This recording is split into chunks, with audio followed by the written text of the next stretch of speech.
Come shop with me. Here's a Dollar Tree. Tignan natin kung anong mga makeup ang meron dito at kung mura nga ba talaga. Upon entering, makikita na ang daming anik-anik, pero isa lang ang ating pakay, ang tengkay. Okay, first, we're gonna look for primer.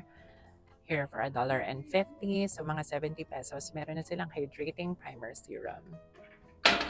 For foundation, we have two options. This one is from Clean Beauty on the left. Sabi niya nude yung kanyang shade, but it's too orangey, so I think I'm gonna go with this one sa LA Colors. For contour, most of the options are liquid. This shade, wala siyang glitter, so I think I'm gonna choose this over this one kasi this one may shimmer siya. Concealer, I'm thinking this one. This is called the highlighter stick, pero matte highlight siya. So, pwede to. Kasi yung mga liquid concealers like that, broken shades na siya, like darker than I need them to be. Oh, this one's light. Wait. There, we have this one from Tony Fowler. Sure. Ganun din sa mga face powder, guys. Tan, sa likod toffee, sa pinakalikod chestnut. Mas darker na sila sa skin tone ko. Although merong ganito, translucent coverage, pero wala kasi kung tiwala sa mga puting powder na ganyan. Madalas may flashback sa pictures. This one is interesting.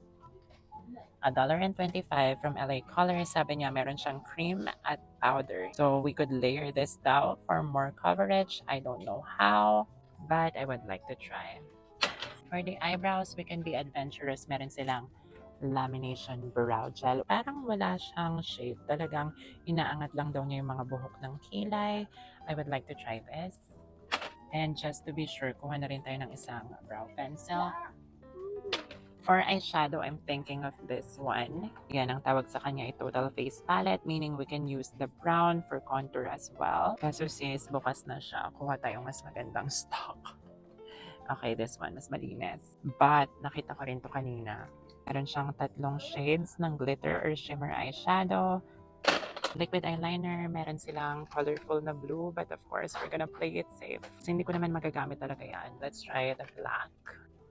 These are exciting to me kasi for $1.25, they look so promising. Especially yung mga wispy ones like this. Oh my gosh. But I think I'm gonna go with this one. This one is the prettiest at feeling ko bagay sa akin to. Surprisingly, for the blush, wala akong makitang blush powder, but I have this liquid blushes. Ang gaganda ng mga shades, in fairness. Petal Bloom and Rose Gold, hindi ako makapili. So I guess we're gonna get them both. Lastly, for the lip products, ito ang marami. But I'm mostly curious sa mga ganito, yung parang baliktaran. Ayan na, meron siyang lipstick at saka gloss sa kabila. So convenient.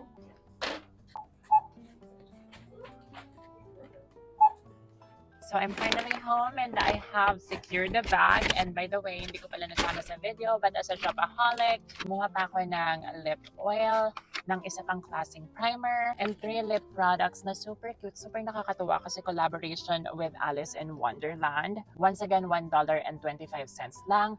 Hindi ko to gagamitin by the way kasi pampapasalubong ko, but the rest, before anything else, bawat isa dito ang presyo ay $1.25 or around mga 74 pesos. Starting with the primer, meron tayong dalawang klase from the brand Be Pure. Umpisahan natin dito on this side of my face. Mataray, it comes with a dropper.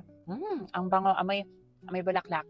At meron siyang watery texture, as in parang tubig talaga. Therefore, it's super lightweight. Dating naman sa itsura, parang wala din masyadong epekto, wala siyang ginawa sa pores ko. Subukan naman natin to sa kabila. As you can see, gel naman ang consistency nito. At parang mas may instant effect to kasi mas nag-close yung pores ko, especially on this area. At mas malagkit siya compared to this one.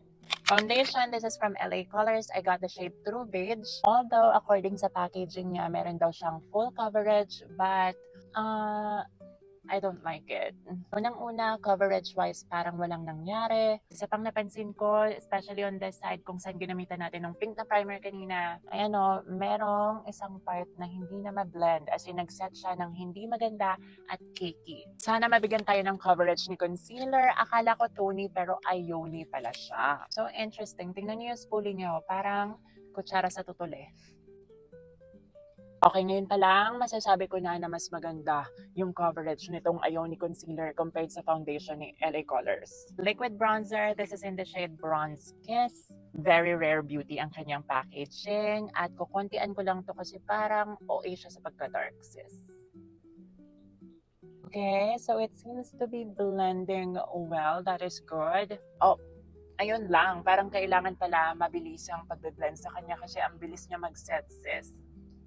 Change camera angle, feeling ko mas maganda yung tama ng ilaw dito. For the blushes, we have two shades, Petal Bloom and Rose Gold. Try natin sila. We have to squeeze it para maging pink yung color niya sa dulo. That is such a beautiful color. Ito si Petal Bloom.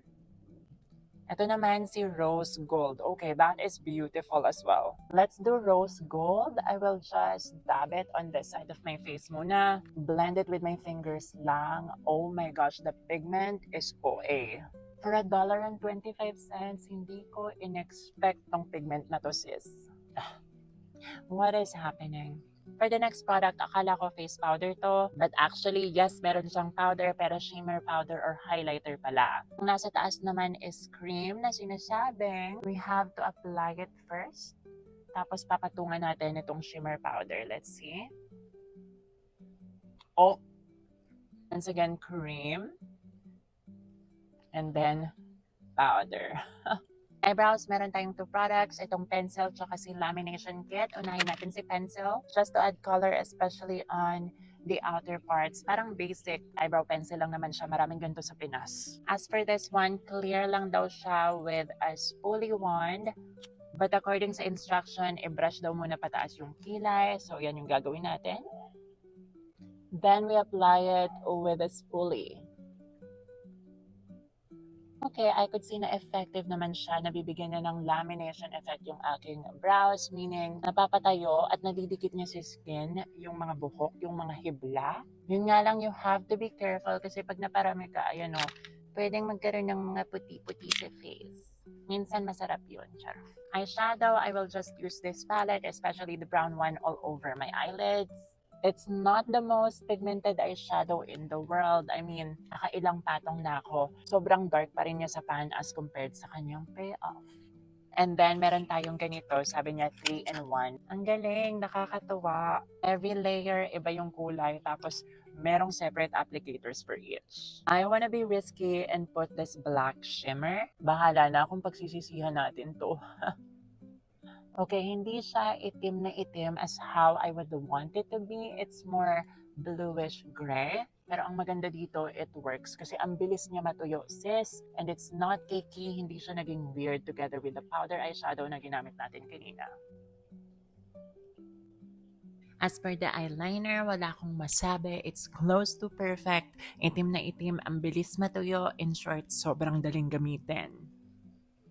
Falsies, this is from Ioni and I have a good feeling about this because look at that. Ang ganda, so wispy, and so madaling i-apply.